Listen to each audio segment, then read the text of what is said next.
Verse 22. And the glory which thou gavest me, I have given them, that they may be one, even as we are one. So again, he's continuing to pray for Israel. He said, the glory which you have given me, I have given them. He gave it to the disciples to go and preach and teach, that they may be one, even as we are one. That when they preach and teach, that we are, all of Israel may be one. That's who the disciples are preaching to, all of Israel. Now, at first he told his disciples, don't go into the Gentiles. And when he's talking about Gentiles, he was still talking about Israel, because they were scattered among Gentiles.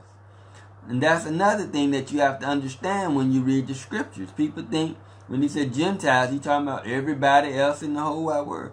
Israel was scattered amongst the Gentiles, the same as we are today. We're scattered amongst the Gentiles. So basically, we're referred to as Gentiles. But we are Israel. That's what you need to understand. So Jesus had told the disciples, don't go to the Gentiles, just go to the house of Israel, which was Judah.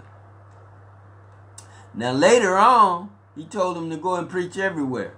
But he chose the Apostle Paul specifically, go to the Gentiles to preach. And people think, okay, so Paul preached to everybody else in the whole wide world. No, Paul still preached to Israel. He preached to the Israel that are Gentiles. That's scattered everywhere. It's always been about Israel. Those people, the Gentiles that the scripture are referring to, are Israel.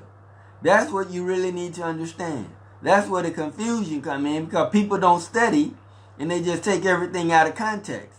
So if you don't believe what I'm saying, go back and restudy the scriptures or research the scriptures to see what I'm saying is true. Don't just take my word for it.